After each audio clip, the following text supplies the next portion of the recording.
Hello and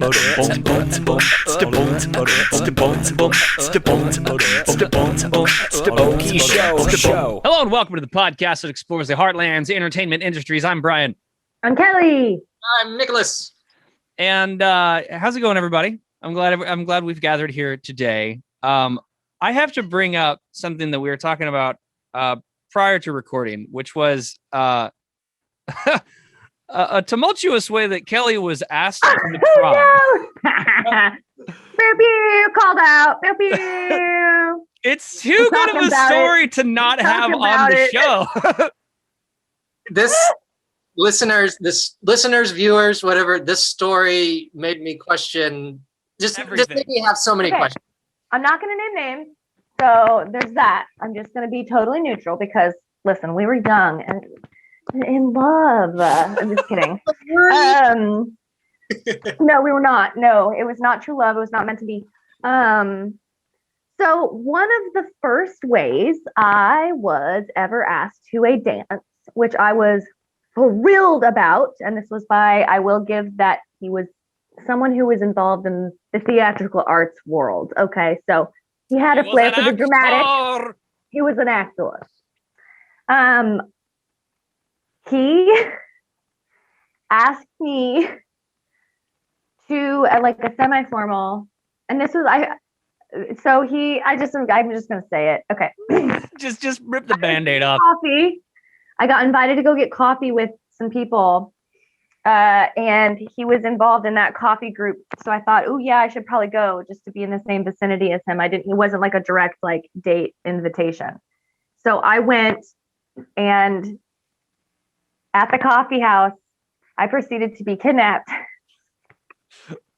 He was kidnapped and I was kidnapped and I was thrown into the trunk of a car. I was blindfolded and gagged and like I think I had my hands tied around my back, and I was thrown into the trunk of a car, and he was in the trunk, and then we untied each other. And this is where it gets romantic. and then I rescued him a little bit by pulling down the blindfold, and he asked, Kelly, will you go semi-formal with me? And I said, yeah.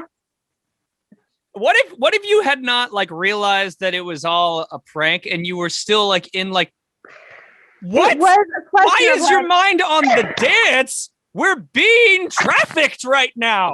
Yeah, it's like his brain's going like, we're gonna die, but in this, let's pretend we're not. Cut two right now. Cut two. Okay.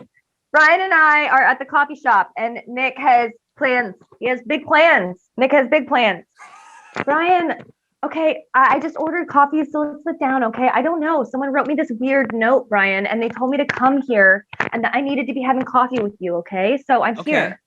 So I just don't know what's about to happen, though, okay? I don't know what's about to happen, though, okay? What's up with all the dudes in masks outside the coffee shop here? Wait. What? Why do they have guns? What? Trying rope. What's going on? Oh, Brian, no. Now I'm being tied up too. Oh, stop it. Oh, Brian, no. Oh. Cut to Brian being thrown very viciously into the back of a pickup truck. Oh my God, no. Oh, it hurts so good. Nick lying next to him, tied up. I'm driving. Oh, hey, Brian, it looks like we're on our way to something bad, but hey, by the way, it's hard to talk with this gag in my mouth. You mind getting that out for me? Sure, let me get it with my mouth. There you go. It's working perfectly. Now that I have your attention, would you like to attend a dance with me? Wait. Y'all be quiet back there! Hey, I already asked. I do not want to hear you boys speak anymore before I take you into the house. Sorry, my friend's very method. Nick, I don't know why your mind would be on a dance right now. I think he's serious. This is. Oh God! That's just Jimbo. Did you know that I'm a theater kid? I got some very committed friends, so it'll be fine. Come on. Why are you missing fingers and bleeding? You know what? I'm a little method too. It's okay. It's all okay. I just wish that you could. That is it. I'm pulling over right now. I'm so confused emotionally right now. Be quiet! I'm telling you, to drug pushers, you're going to be their drug pushing minions. But sir, before we become drug pushing minions, would you mind dropping us off at the dance?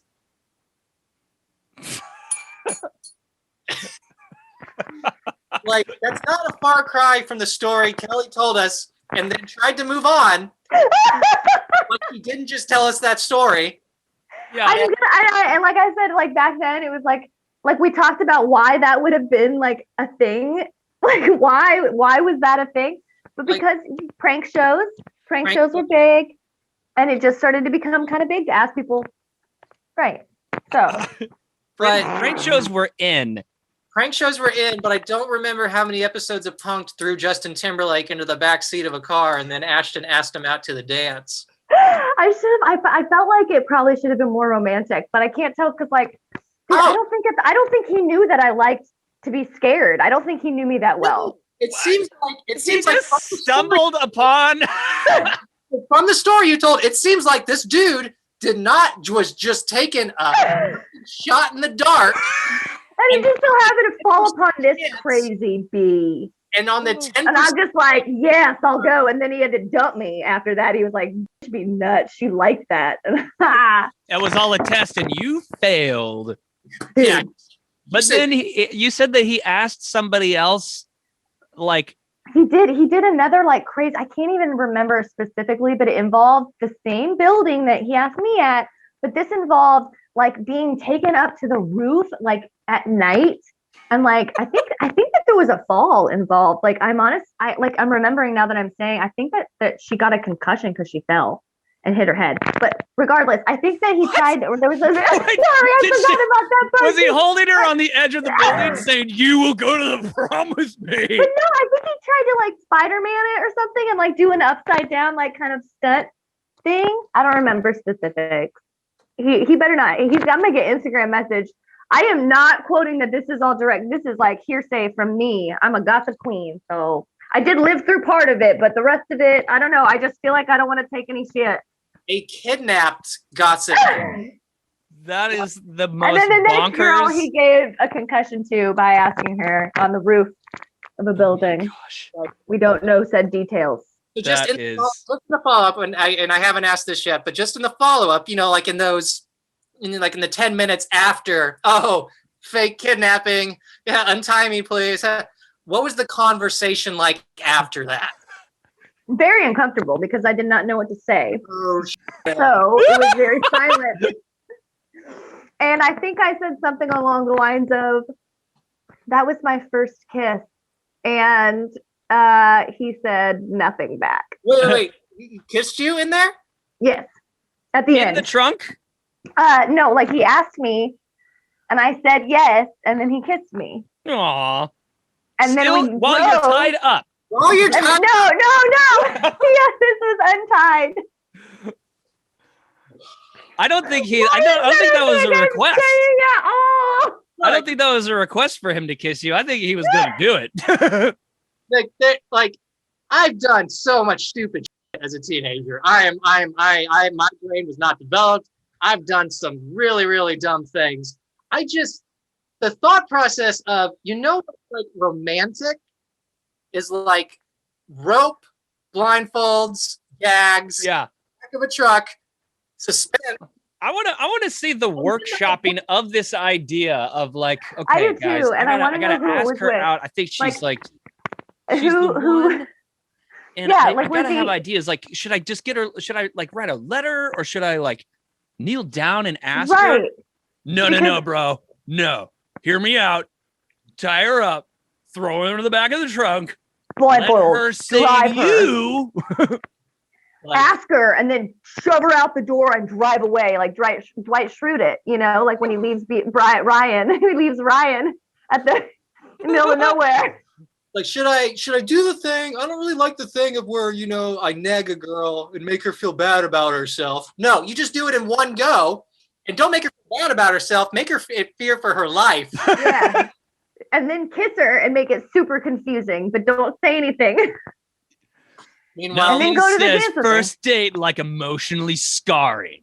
Yeah. Meanwhile, little 14-year-old Christian Kelly's just like, dear Jesus, thank you. I got the guy that I wanted. Well, hey, how was the dance, by the way? We had a great time. We did. Okay. I'm not even gonna lie. I mean, yeah, totally. Like I said, even speaking to you guys, I'm going through a therapy session realization in this moment that this was even weird. Yeah. We had a good time until he broke my heart the next time and didn't want to go out with me after that. So. And then you were telling us that like whenever he arrived to pick you up, he like shot one of those net guns at you, and then like he just dragged you into the dance the whole way, right? Yeah. And you were being dragged along going, oh, he's so romantic. He's so funny. We were in a show together. This is a prop net. Well, kids, sit down, grab a cup of coffee. This is a harrowing tale. So how do we even, I don't even know. I don't even know how to intertwine that into. Oh, I've got the perfect segue. So if you have a great idea of how to ask the girl of your dreams out, but you're thinking to yourself, by golly, I need prop weapons that fire blanks just to really drive the fantasy home. You might want to hire an armorer. You know, my favorite Disney movies are the ones that start with a kidnapping. Those are the Yeah. So or how about this? Women, have you ever been kidnapped and then confusingly asked out on a date? Take some self-defense classes from this guy at range 405. He's an armorer. and it's friggin' boom. So without any further ado, we're just going to jump right into it. Well, so let's just go straight to our conversation with Matt Moulton from Range 405. So, Mr. Matt Moulton, welcome to the Okie Show. How are you, sir? Been good. About a year ago or so that I met you, wasn't it? Has it already been a year? Something like that. I think you're about right. And I remember seeing you out at the first conference that we had here in Oklahoma. That's right. That was such a cool thing to like just get to mingle and all that. We don't get to do that very often, and now especially. Remember mingling? Yeah, that was. Oh, some good times. Whenever we could share space. Tell me more about mingling, Brian. Oh, back whenever we just mouth breathe on each other. Oh. Just raw dog oxygen without the help of a mask. Here's my breath and here's yours. Oh, Tell me more about this holding of the hands, Brian. Yeah. Ooh. Oh, the times are changing. Wow. A whole year ago, you're actually in person. Yeah, we didn't even get to have a conference. They didn't even have a second annual because. I know. Hopefully next year we'll get the chance. Yeah, they might be able to do new studios. So, Matt, you are an armorer, which has got to be the hardest word to say. An armorer. Armorer. Mm-hmm. Armorer. Nope. The more technical term is the gun guy. The gun guy. I like that. I can say that. No one rolls off the tongue a little better. The formal credit, gun guy. And when you're working on a movie, you are the gun guy. Yep. You're the expert around all of this kind of stuff. But you have such a vast background that has led to this point. Can you kind of give us a quick little overview of your history and how you landed as an armorer? Okay. Well, I was born a child.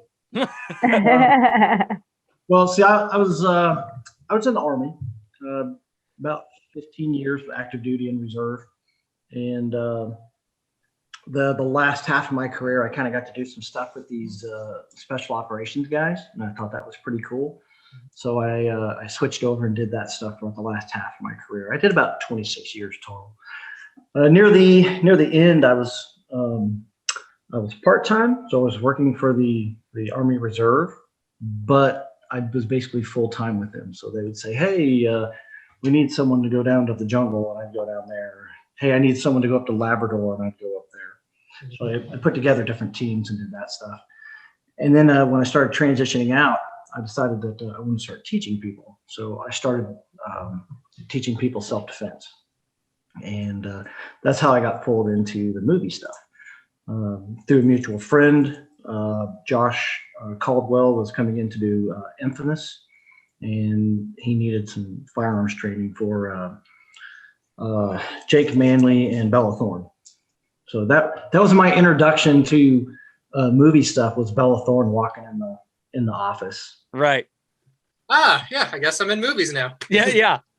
Oh yeah, Crash course in the world of Hollywood. Yeah, she didn't really like it though. I was like, hey, you're the girl in the Africa movie. And she's like, oh God, who is this? Yeah. That's great. But yeah, so we did that, and then it's a fairly small community. When people get to work with me, they realize I'm not going to be like, I'm military, right? I'm going to be a big jerk, wear camouflage pants and that's just how I am.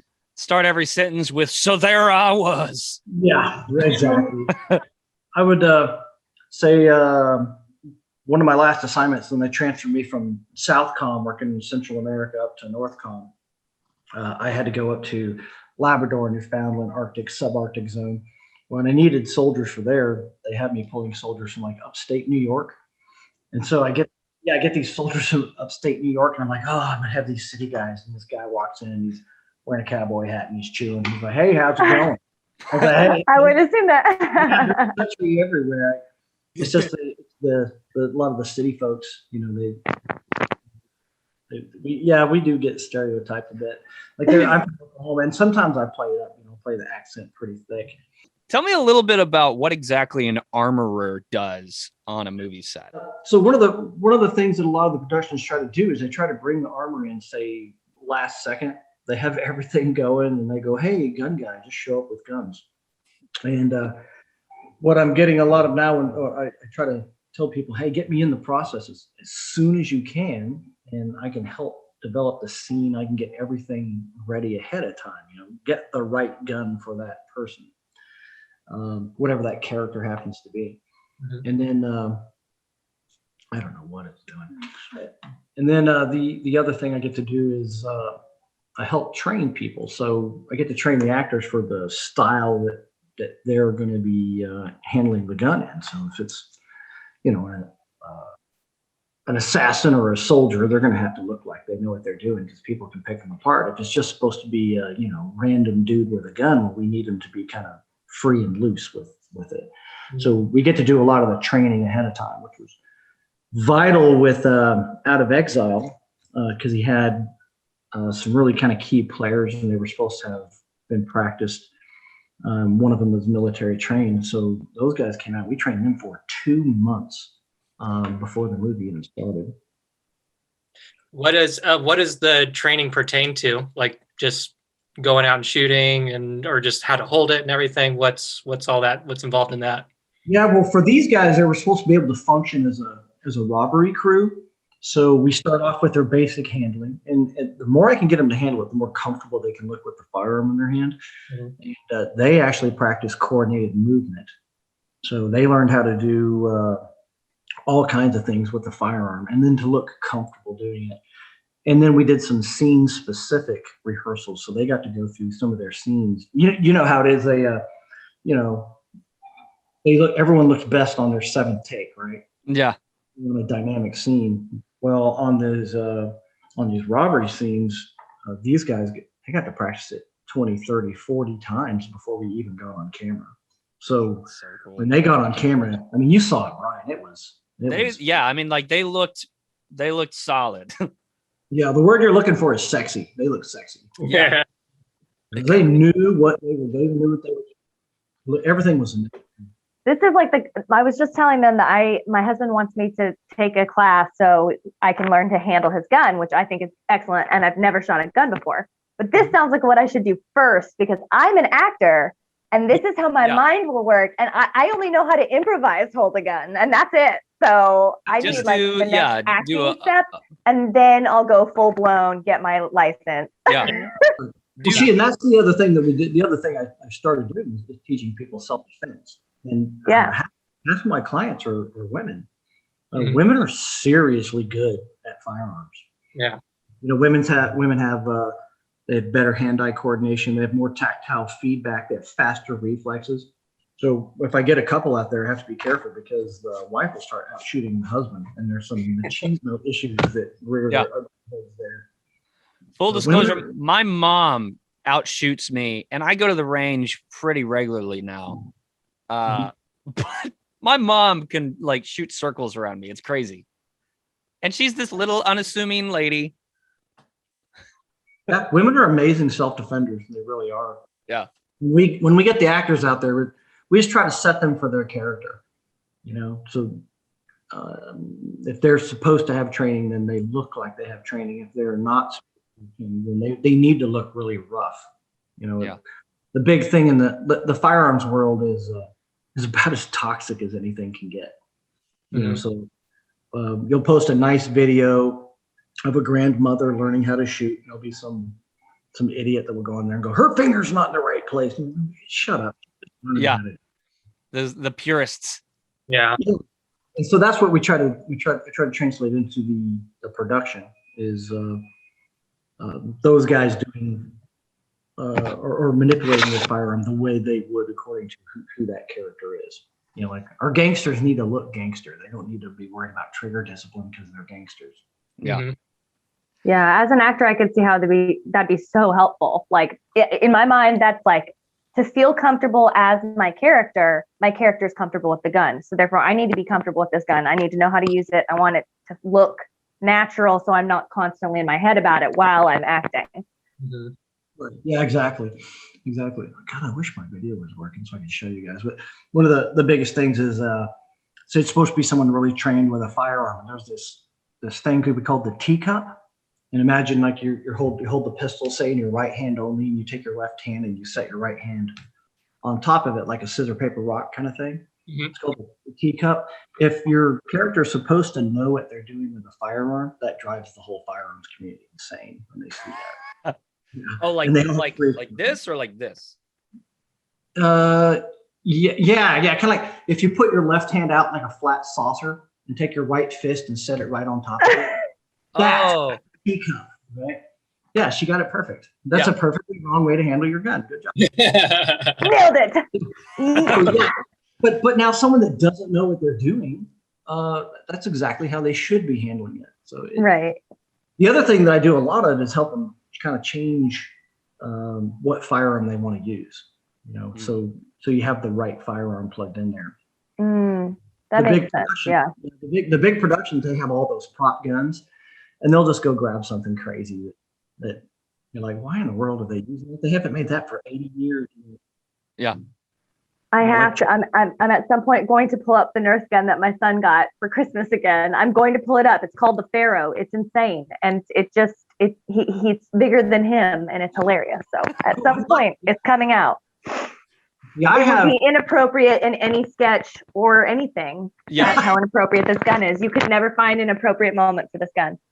You know, one of the things I love. Do you guys watch The Mandalorian? Oh goodness, yeah.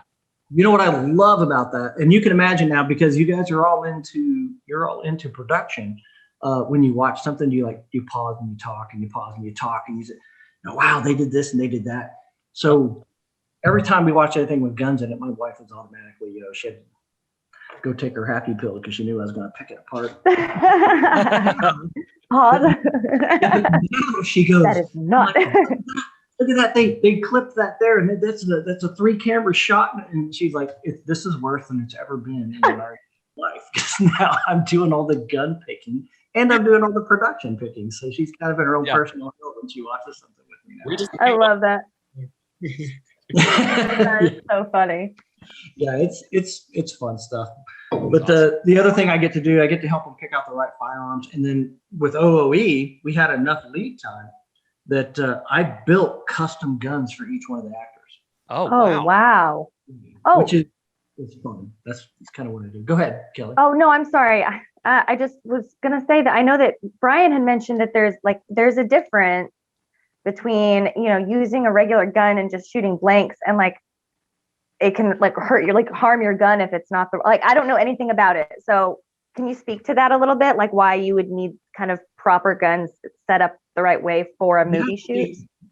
Number one thing to remember is that the prop guns are dangerous. They're deadly. We're shooting blanks, and the blanks that are actually shooting a jet of air out the front of the firearm. So you can get hurt. Like say if we let sand get in the barrel when we fired a blank, it would blow the sand out the front of the barrel at about 1,000 feet per second, which has a pretty high suck factor on it if you're in front of it. Yeah. So we have a lot of safety protocols for that, and some of the guns are dedicated like green gas blowback guns. And anytime that a person's going to be anywhere near the muzzle, we use the green blowback guns, and then we let them CGI the effects in there.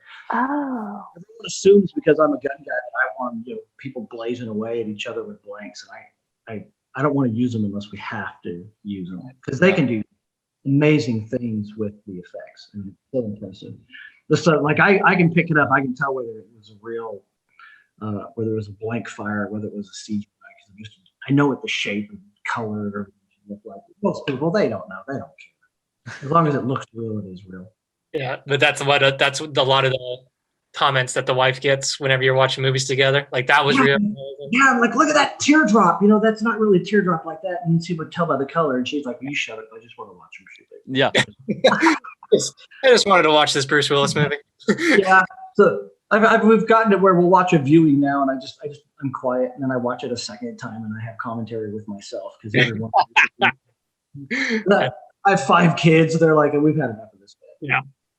So you can't take a normal, just like a regular pistol, and just load it with blanks and then fire it, right? Oh no, it would be way too dangerous.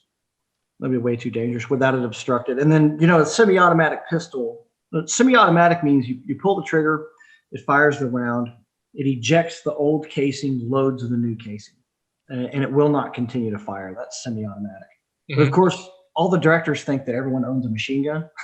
So yeah, to get the machine guns or the semi-autos to work, we put special barrels in them. And what the special barrels do is they have a smaller exit hole on the end of the barrel, which forces pressure back down the barrel, makes the gun cycle. Out with the old and with the new. Mm-hmm.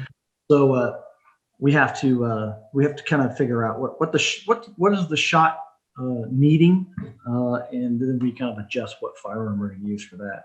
Now with the big rifles like we use in OOE, those were actual real rifles, and I convert the barrels in those so that they'll operate on the blanks.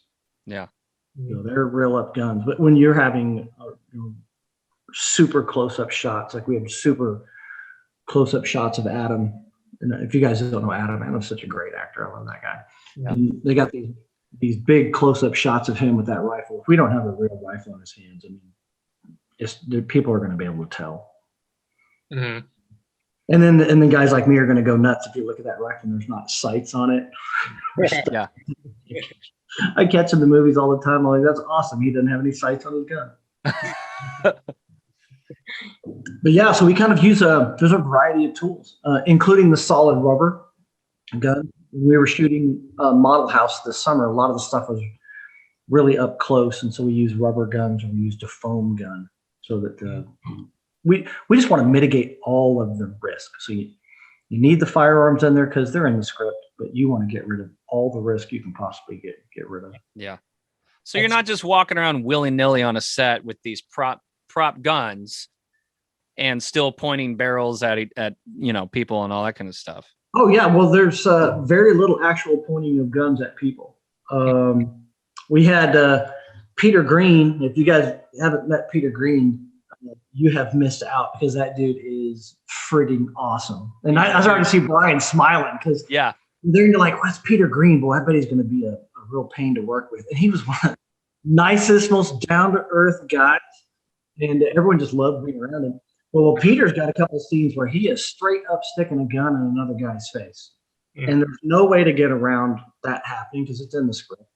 So we controlled that with constant safety checks. The gun went from me to Peter and from Peter to me, and literally even between every take, I was checking that firearm, and the shot was so tight and so close that we had to use a real gun. If it had been plastic or anything, people would have been able to tell. Mm-hmm. Yeah. I think I think Kyle still has some divots in his forehead from where Peter whacked him in the head with that gun. Yeah. Ooh, feels like the real thing. Yeah, about take 4, we were like, "Holy cow, this is getting real. We need to give him 5." Yeah. But yeah, it's just about mitigating that risk, and it's the reason that I advocate everyone use an actual armor and a designated armor is because you don't want this chain of custody on the gun to get huge. Like I took it and I handed it to Kelly, and Kelly handed it to Nicholas, and Nicholas handed it to Brian, and then we lost track of it, and then someone's real gun gets on set, or one of the wrong firearm gets passed back up the chain. Yeah. This is literally the plot of my favorite show of all time, Veronica Mars. One episode that happens with a prop gun, and they trace it back and they lose it in one thing and it kills a person, and they have to investigate it, and it was horrific. So I've always thought about that. Like, you never, and even in college, like when they teach you, hey, your prop, don't touch anybody's prop but your prop. But like with guns and weapons, it's so different. It's like very, anyway, I know that's so silly, but it stuck with me. Like, it really did. Yeah, the potential for someone getting hurt is literally off the scale. And so I do what's called a risk assessment for every day and for every scene. And I put all of the mitigation factors that I need into place to make sure that I can address everything.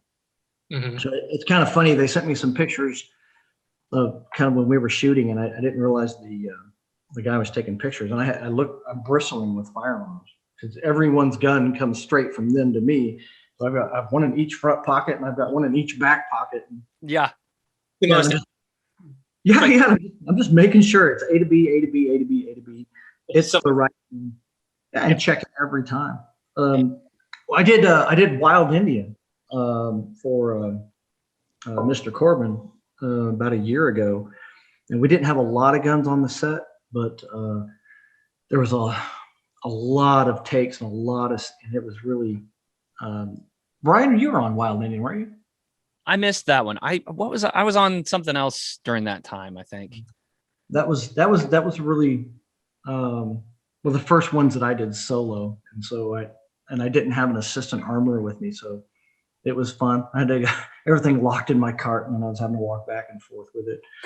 Okay, yeah, I've got a mentor that's out in LA. He's one of the big independent armorers out there.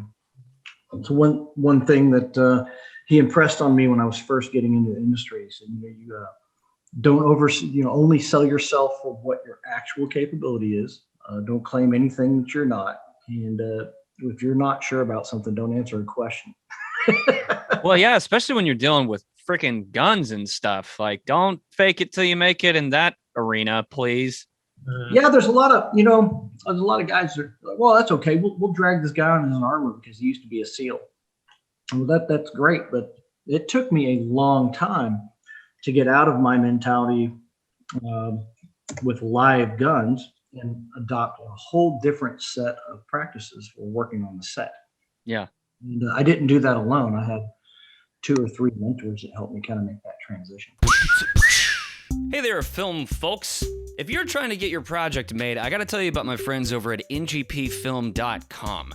If you are in the state of Oklahoma and you need equipment to get your project made, you need to go to NGP. They've got camera equipment, grip and electric equipment, sound equipment, production gear, stuff for your locations, pretty much everything. And if they don't have it, they're going to help you find it. Their customer service and support is out of this world. Literally, if you're in the middle of your day and you need extra gear, they will come to where you are and drop the stuff off. Or they have a super convenient night pickup and drop off. So you can call them, they'll leave it in these really cool little bins with a code that they give you, and then you show up and you put the code in, and then voila, you got the gear. And then when you're done with the gear, you come back, you leave it in the drop off, you put the lock back on, and then shazam, your day's over at 3 a.m. ngpfilm.com is pretty much the best thing Oklahoma Film has to offer. If you have any rentals, anything that you need, check them out, ngpfilm.com. Say you've got a project that you're filming tomorrow, but what's that? There's construction that started across the street next to the overpopulated dog kennel? If only there was a better, more controlled environment to shoot your movie at. A magical place where the location owner doesn't change their mind last minute and send you scrambling to find a new spot to shoot your high school-themed alien invasion murder mystery. Where is this land of milk and honey and craft services?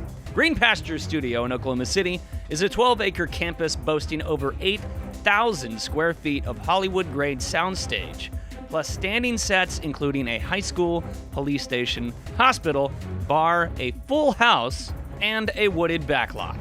The campus has everything a filmmaker might need to elevate their production, so why not build your dream at Oklahoma's premier soundstage? You can learn more at greenpasturesstudio.com. Green Pastures Studios, so much more convenient than your ex-girlfriend's dad's house. Whenever, this is kind of a backtrack question, but like whenever you're training the actors, do you guys use live rounds or are you using like blanks and half loads and stuff? When it comes to like specifically actor training, we do both. Okay. Because the actors need to be able to simulate the real firearm. When we're using blanks, I have them shoot some live rounds for sure. Adam Hampton loves shooting live rounds. I bet he does. Yeah, he loves it. So and you can tell you can tell if they've actually shot the live rounds before when on set. They'll simulate it properly. Yeah. So we do a little bit of both. And he kept trying to talk Kyle Harris, the director of OE, into letting him shoot live on camera. And Kyle's like, "There's no way that's happening." Yeah. I'm trying to think if there's the only movie that I could think of that it was known that they were shooting live rounds was Act of Valor, where it was like real SEALs shooting. Oh, yeah.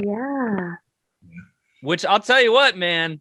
I think at some point they're firing a 50 cal and it's live rounds with the 50 cal, and you could see the tracers from the bullets, and it's not CGI. It's like the real thing. You know, but they do such good with the CGI.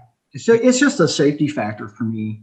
I don't think I'd be able to tell like with my eye, but that's just I'm a total no. Let's talk rounds, Brian. So we have the live rounds for training. We have blank rounds, which make the guns function properly, and then we have dummy rounds, and dummy rounds are completely inert. And we have to have dummy rounds on set. Because say if a guy's holding a revolver, if you don't put dummy rounds in the cylinder, then when people are looking down the barrel, they can see that. You see just gaping holes where the bullets would be. I'm not talking about you, sir. Yeah. So Russian roulette. Right. And then the other dummy rounds we use are like, say, in a magazine for a rifle, so that you can look in there and go, oh, yeah, I can actually see there's rounds in there and it's not empty, which a lot of people won't catch, but the gun people will catch it. Yeah. But the thing about the dummy rounds, they look absolutely like a real round from the outside. So what we do is we have someone do a custom load for us. There's no primer, so it's a completely inert casing. They seat the bullet in there, but before they seat the bullet, they drop a BB inside of it. So I can take that round and I can shake it, and it rattles around. So the guy that makes them for me, he calls them rattlers. And let's say I'm going to load that pistol. Well, the actor and the director and at least one other person watches me shake and rattle each round and load each cylinder. Literally every time there's any kind of a break, we unload it, completely reload it. You can't be too safe, right? Right. Yeah. Is that we talked about misconceptions a little bit earlier, but what are some misconceptions about being an armorer? Because like after being on sets, the whole safety thing is, absolutely makes sense and everything. But if I was just, a yokel who just wanted to comment on that stuff, I probably would not be thinking that armor emphasizes safety. Instead, I would be picturing you with all the guns, like you were saying. Is that like Yosemite Sam? Yeah. No, yeah, it's completely they try to grab a picture. Oh, well, hey, this guy used to be a cop. Let's throw him on set and have him do, our armor work. And that's really dangerous stuff. Like I said, it took me a long time talking and being mentored by a lot of people to get to where I could do it safely. Yeah. And I understand the hardest part. I'm like, I drove Brian nuts. I'm Brian, what the hell's going on now? He's like, oh, well, we're doing this. So just stand over there and look pretty and keep your gun safe. So there's a lot of stuff like that. You have to learn how it works. And everyone thinks that the gun guys want, guns everywhere and they want live rounds. They want and man, I'm trying to talk them out of all that. Hey, can you CG this? That's where I learned my first big production joke. Is like, hey, let's do it in post. Yeah. I'm like, can we do this in post? And Kyle's like, no, we can't do it in post. Look at the lights. And all everybody who likes seeing things go boom are like, oh. Yeah. Well, I guess the biggest thing is the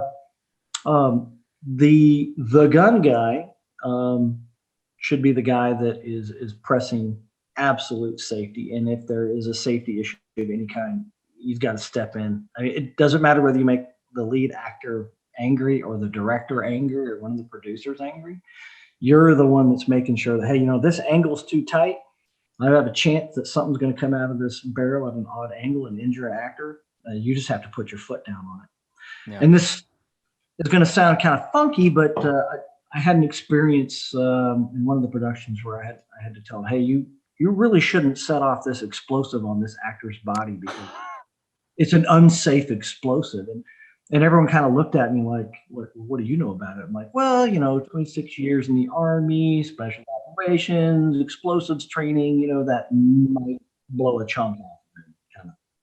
I think I know what I'm talking about. Golly.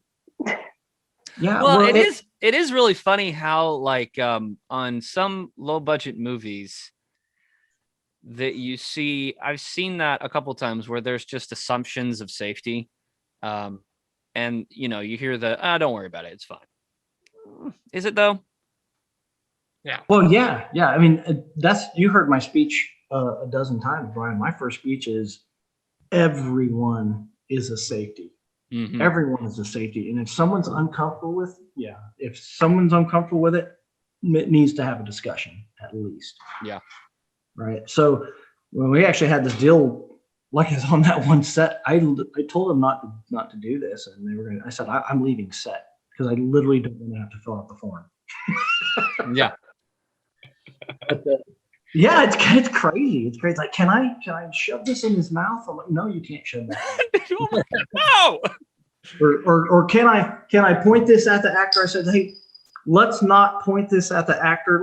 Let's hold our 20-degree safety margin and just position the camera so that it doesn't looks like you're pointing. It kind of sounds like being a parent on set a little bit of just like, no, do that. Yeah, this is unsafe and I'm not gonna let you do that. That's just how I talk to that's unsafe at this point. This is just unsafe and no. Yeah. Yeah, and that's how you talk to your kid. And now that's unsafe. Put the gun down. I do. I talk to my kid, especially with the Nerf guns. We've had a lot of talk. We have. Yeah, absolutely. Well, education is the key. Whether you're talking about guns that was something that was lacking for me in maybe high school theater. And that seems silly, but at that age, that is the type of age where you would make stupid choices, making your own film and using a gun with a blank loaded or something stupid when you should be they should be starting to talk about that. Safety comes first and knowledge about this stuff comes first before you can just shoot your own movie and put a gun in someone's mouth. Yeah. Well, the real problems that I run into is obviously I stick to here in Oklahoma and I help. I don't care what their budget is, right? But the lower budget guys are like, well, I'm just going to go get these cool guns I saw on the internet that shoot these things. You realize, there's 1,000 foot per second jet that comes out in the front of that, and armors are kind of an afterthought.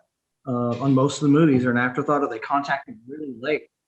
So here's a question, and I don't know if it's something that you as the armorer would deal with, but we've had many a conversation of having weapons on set, and somebody calls the cops or something like that, so the cops show up. Do you have to kind of be vigilant about that at all? Yeah, well, what I usually do is I call the police department ahead of time. and let them know what we're going to be doing on what days. But then I also call the dispatchers the day of and tell them what's going on. If I see law enforcement anywhere within the vicinity of the shoot, I make contact with them. Yeah. Because so there's going to be that guy that's sleep deprived, didn't hear it in the briefing, and we don't want him charging in and stopping the bank robbery. Yeah. That's what we don't want. Don't stop this bank robbery. Yeah. Just let it happen. And if you do it well enough, please sign this. You have to sign this disclosure first. Yeah. Well, it was funny because like on Out of Exile, we were shooting this bank robbery scene where we had blanks being fired. We had an armored truck and, guys in full, basically battle rattle and all that. And I kept thinking every single time we'd fire off those blanks, I kept thinking like somebody is on that homeowner app alerting the neighborhood. Yeah. Like I heard shots fired. Yep. That would have been my neighbor, Brian, my old neighbor for sure. She used to text me all the time, be like, "Did you see that turnaround in the cul-de-sac?" I'm like, "No, I didn't. I did not see the turnaround, Mary." Very good.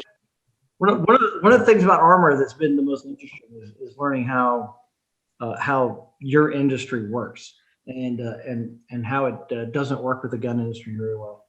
Yeah. Yeah, because like one of my mentors is Mike Tristano out in Los Angeles, and Mike's like one of the kings, right? The big non-production house armor, and he kind of had to explain everything to me about, what my responsibilities were and what and oh, by the way, this is what this means and this is what that means, and don't be afraid to speak up. You're the safety guy. Yeah. It's been a real education, and it's been fun seeing what they do behind the scenes to make the stuff look real. I mean, it's not what I think it is. Though the amount of work that goes into it is absolutely massive. Yeah. What was something that kind of surprised you when you got into it, like either about how movies work or how they're filmed or how they operate? Did you have some misconceptions? I guess misconceptions are my thing today. Did you have any misconceptions whenever you came on? The thing that impressed me the most was the light manipulation, how they manipulate light, right? So you have a guy that say is not lit right, doesn't have makeup on, and they just don't look right. And so they'd be setting it up, and I'd be standing next to Andrew and Brian, and that's just not going to look right. And then they turn on the camera, and I get to watch it. Holy cow, that's perfect. It's absolutely perfect. Right, because they taught me how to build like light boxes and all that. Like, hey, okay, Matt, it's noon, but we need to make this look like a street light's coming through the window. They literally taught me how to do that. So they didn't have real help; they were stuck with me. So cool. Oh, we just gun guy, or yeah. They're like, gun guy, get over here and do this. But also the special effects. The special effects were interesting. We have a couple of really talented special effects guys in Oklahoma. Oh, yeah. I remember on set there being a discussion of how the exit wound would look, because like the classic movie gunshot wound is blood going. Yeah. We kind of call that the Kennedy effect. Like you get shot from the front and somehow the blood comes back out the front. Yeah.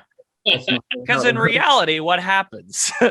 Yeah, it's all energy flow, right? Mm-hmm.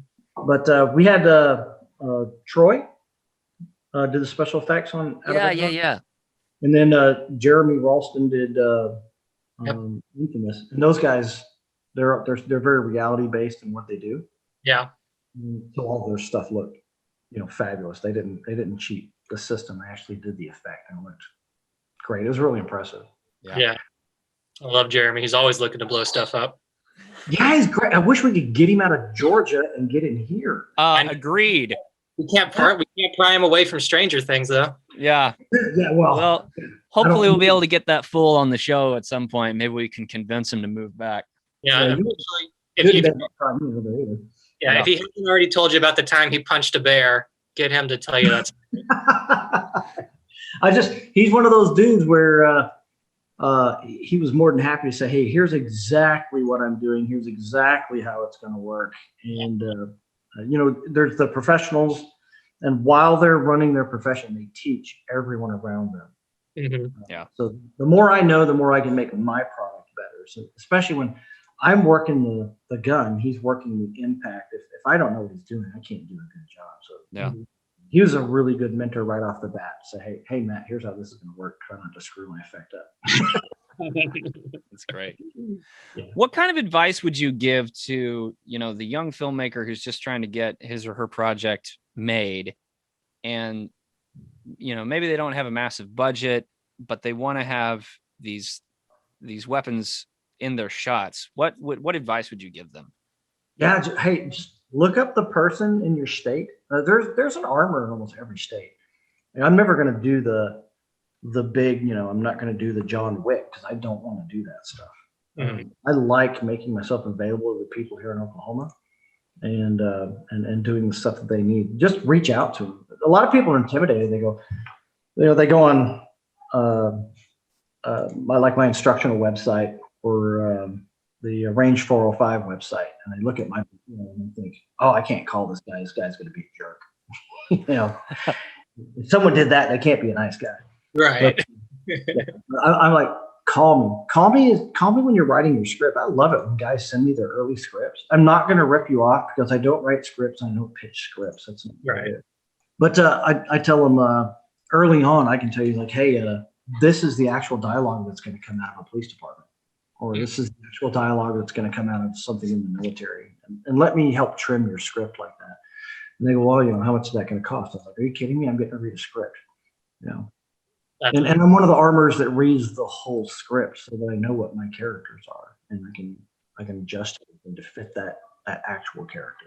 It's very, very smart too. That is, wow. Yeah, and I'm a big reader, so it's something new to read. Yeah. Contact your armor as soon as you can in your script. Yeah. Before your script is done, contact your armor and say, hey, how's this going to read? How's this going to look? Hey, what weapon would this guy have? You know, so that it sells. It's not. It's not that 90% of the populace, they're not going to understand what gun does a law enforcement guy carry. But there is a massive segment that does get it, and you don't want to lose that segment. You know, they'll write off your movie off the bat because the badge isn't in the right place or something. Yeah. Right. Yeah. I mean, armor stuff is hard. It's not easy stuff like, you know, sound. Yeah. You're just hanging out, listening to tunes and everything. I'm working. I carry my own kind of shotgun. Thank you. I love this dude. Watching him work on that last movie. I worked with him twice now. In the last movie, he was on what I call your small format, Brian. And he literally has his entire world stuffed in this one little cart. Yeah. And we're dragging this cart through trailer houses and parking lots and two-story buildings. Didn't we bust a wheel off your cart in this last movie? I think it got like hung up or actually, yeah, my wheels started to do this number because we were moving so much. You were over the gross load on your cart by like 200 pounds. Yeah. I've since made some minor adjustments so it'll stay solid because I like threw a wheel and was like, God dang it. The saddest is seeing that cart. I've helped move that cart many a time. I've worked with sound a few times, and the saddest was we had to leave because it was a lightning storm, and came back, and the little umbrella that was on top of it did not help anything. Yeah. So it's the saddest part. And it was like every other department was totally dry, and then there was ours, and it was just like, fuck you. And then the other thing that we've really been trying to do, really want to get in with like Green Acres or with Green Pastures Studios. Green Pastures. I'm sorry. Yeah. I'm old. And then the company is it Prairie? Prairie Surf Studios. I'd really like to get in with those companies and be able to teach actors how to handle their firearms. I mean, that's what I'm saying. I think that is so important. Yeah. Because we want We want you to be able to say, we want Kelly to go, okay, well, I'm playing a gangster, and so I need to handle it like this. Or I'm playing a police officer, I need to handle it like that. Right. Or I want to be Carrie from Homeland. Does Claire Danes handle a gun well? I would assume yes. See? I just want to know what your opinion is on all of these movies now. Yeah. So at some point, let's just have him come back. We need to do just a screening of movies. And he's like, good, bad, good, bad. Dude, I would love to do that. I would love really that. I'm not sure you guys would want to hear me. Yeah. What's the rating? Okay? Yeah. Well, you saw Kelly handle her Nerf gun. What out of 1 to 10? How's her form? How's her? Well, actually, she's kind of pro on that one. Keeping your finger off the trigger. That's good. Hold on. It depends. It depends. What is she? I mean, some of them keep their finger on the trigger. Yeah. Oh yeah, I was just saying that's gotta be She's shouldering it and she's staring at the camera. That's awesome. And my background is just like, what is happening with this? Yeah, I'd love to do those classes. And there's an actor that texted me or emailed me, and I just found it in the spam folder, so I've got to call him back. But some of the guys are like, hey, I learn how to do this before I get a specific role. Yeah. And well, if you're going for any of those like SWAT, like cop shows, I figure that's a huge benefit to you as an actor to be able to put that on your resume that you've had even a workshop from you. It'd be really nice if one of the organizations in Oklahoma would come up with a certification. Yeah. I'd love to teach that. You just have to be careful who you do it. People want to grab, well, here's my buddy that was in the National Guard, or here's my buddy that was a cop 20 years ago, or apparently everyone is either special forces or a SEAL. Mm-hmm. And so they'll grab kind of random folks, and you have to be immersed in both the instruction side.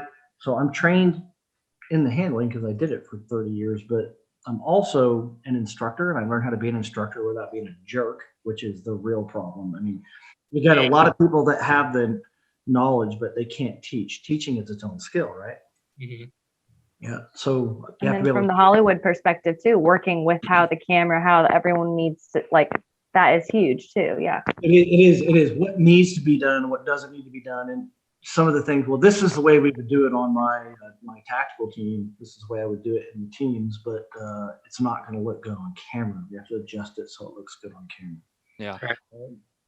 I was just going to applaud your website. I think it looks so well done. Just and it's so easy to navigate. So range405.com.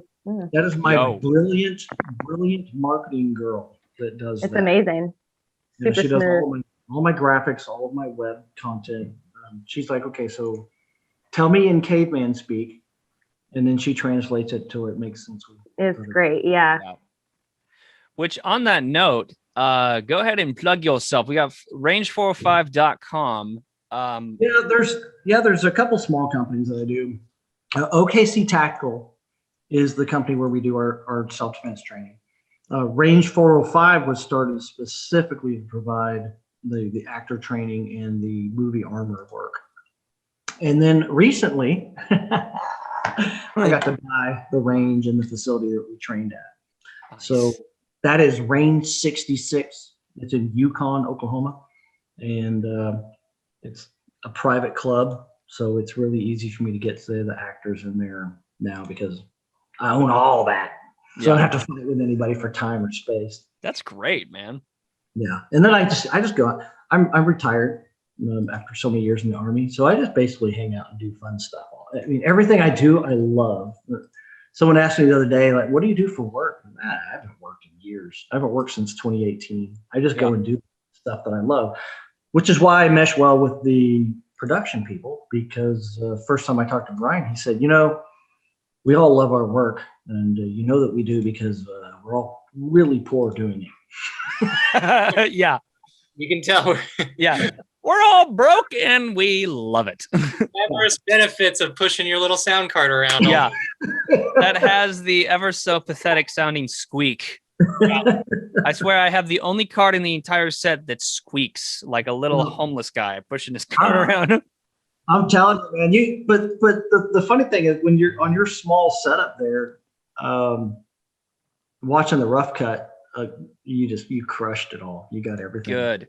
I cannot wait to see how this thing turns out. Yeah. The most important thing, get your armor in as quickly as you can. And if your armor's a jerk, then dump him and get someone who's not.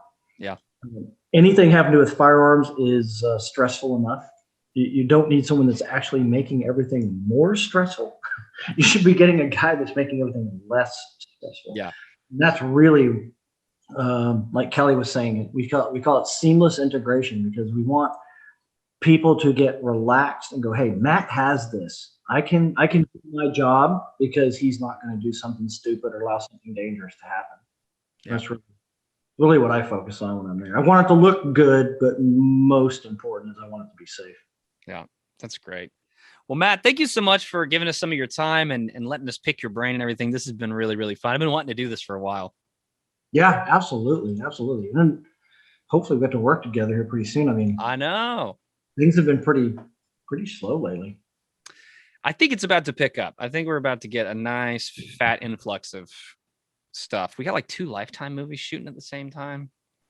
Lots of guns in those. A lot of guns in Lots of Lifetime guns in movies. those.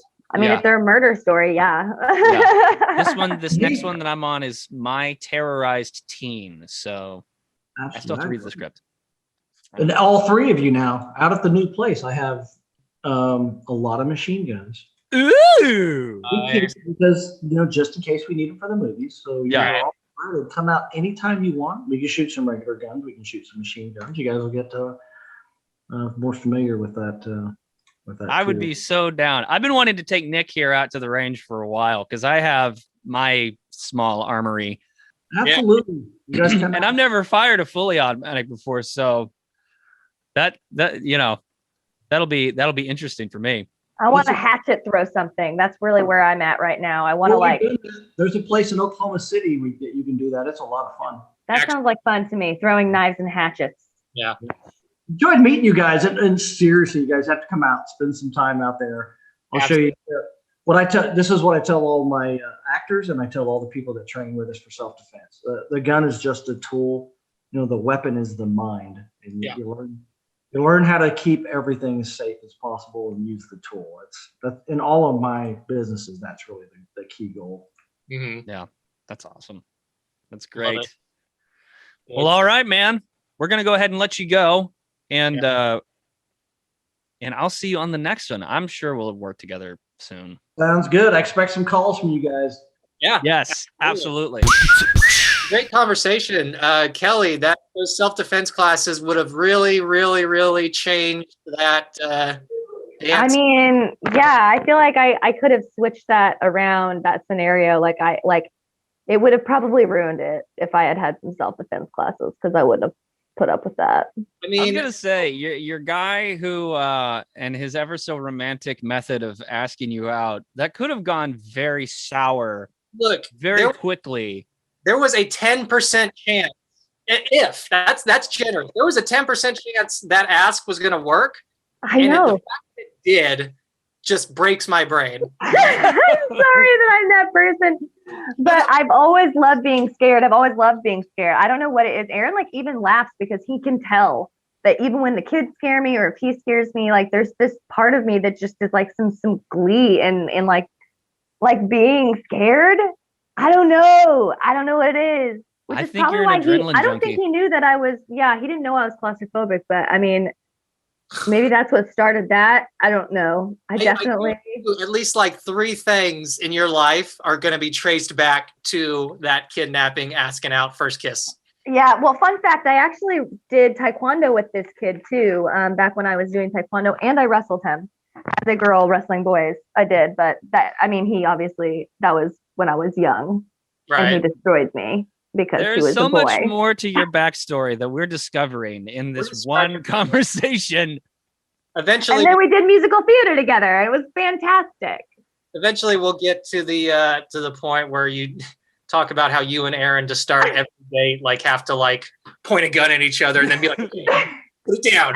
Actually, at some point, if I ever feel comfortable, I will tell you about the drama of how Aaron and I actually got to dating, because it was potentially more dramatic than this this kidnapping. So wait, was it like a Marty McFly saving his mom's kind of situation, where like some guy was assaulting you in a car and I guess that's more Forrest Gump.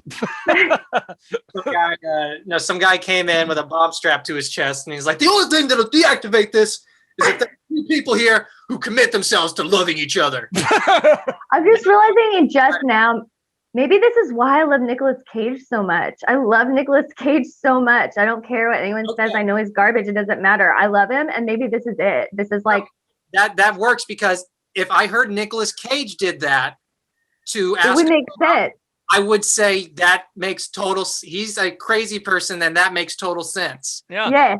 And I'm the person who would say yes to that. If Nicolas Cage took me and put me in a trunk of a car and asked me out to a semi-formal. He does that every other Friday. Listen. Just random people. That's what we need to improvise this. But Nicolas Cage, who can do Nick? I think that you're super attractive. And I really want to take you out to the dance. Nick, you're gonna go with me. I don't think this is the time. The bomb's about to go off. It's ticking down. We got like less than a minute left. Do you know anything about cutting wires? Calm yourself. Okay. If I know one thing from my dojo, it's that this is hot as hell. Is it, Nick? I feel like I feel like you're disassociating. I'm okay. Nothing says romance like walking away from fire that explodes while I'm blowing your mind. Oh, I appreciate the flowers. Again, you're not reading the room. Be careful. Be careful when you smell those flowers, because they're full of explosive poison. And if you do, you might die not once, but thrice. Is this the poison from the movie The Rock? Did you put the rock poison in the flowers? Welcome to The Rock. And I am just like all in, baby. He's just like, yeah, we're gonna. Well, if you like what you heard, I don't know how to segue out of this to end the episode. It's no way. We're launching the Okie Show dating app. Yeah. Oh yes. We teach you how to scare the ever living shit out of the potential person you're going to ask out. And I can actually rent you my child who is a poltergeist. Like she's an actual poltergeist. So you can use her. She screams like a banshee. So if you want to scare somebody, just use her. Yeah. Yeah, I'm becoming my own child armorer. Is that a thing? No, that's actually this is sounding bad. Nothing I regret sounds my more word. epic than a baby with a rifle. Nicolas Cage's. Use a baby on set. You need to know. Cage. We need Nicolas Cage, Keanu Reeves, baby armory. Yeah. Baby armorer. Baby armorer. You think this gun is safe? Okay. Going off your mark. Toddler armorer. That's even better. Okay. All right. That's it. We're done. Thank you, if you like what you heard and you'd like to be a part of it yourself, check us out at patreon.com/OkieShowShow. You can also visit us online, interact with us, have a conversation with us, give us really absurd dating advice on our Facebook, our Twitter. Unfortunately, we have a Twitter, our Instagram, and now our TikTok. God bless America. And you can also check us out at okieshowshow.com. And that, my friends, is it. Until next time. Bye.